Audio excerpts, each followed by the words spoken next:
So, there's some people out there getting upset whenever we say black labor built this country. But we're not making anything up, guys. These are facts. And we're about to present you with the historical receipts.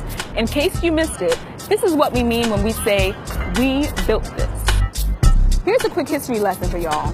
The first slaves were brought to the U.S. in 1619. Their job was simple: to make white settlers money. Slaves grew tobacco, rice, and indigo on the plantations of the southern coast. Now, fast forward to the late 18th century, cotton was king, and the U.S. was making stacks of cash on it, especially with all that free labor.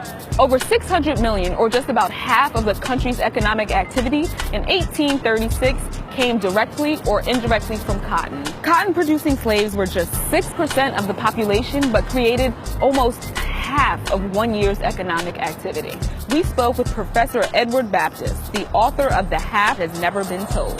That 6% figure is specifically the enslaved Africans and African Americans who were in the cotton-producing regions. We're looking at like South Carolina, Georgia, Mississippi, Alabama, Louisiana.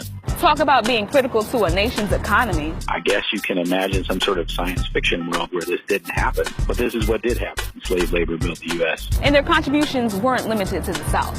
A little bit north in D.C., there's the White House. We built that. I wake up every morning in a house that was built by slaves.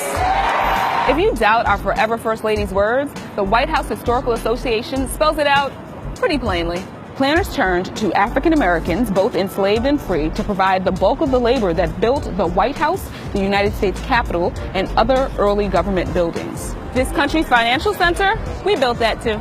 Wall Street earned its name because enslaved Africans built a wall to protect Dutch settlers from raids in 1653. This wall ran from river to river. Slaves built the roads, the docks, and most of the big-time buildings in the area that would soon become New York City. And railroads? Slaves did that. North America's 4 major rail networks all own lines that were built and operated with slave labor. Before the Civil War, nearly every rail line east of the Mississippi River and south of the Mason-Dixon line was constructed or run at least partly by slaves. You know what else we built? What about that great American music genre? Yes, rock and roll. We built that too. And blues, and jazz, and hip-hop, and pop.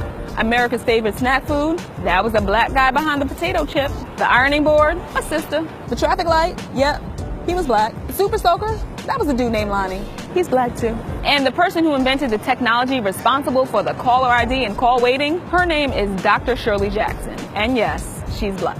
Clearly, there isn't enough time to go through all of the ways black people have built this country. They're vast.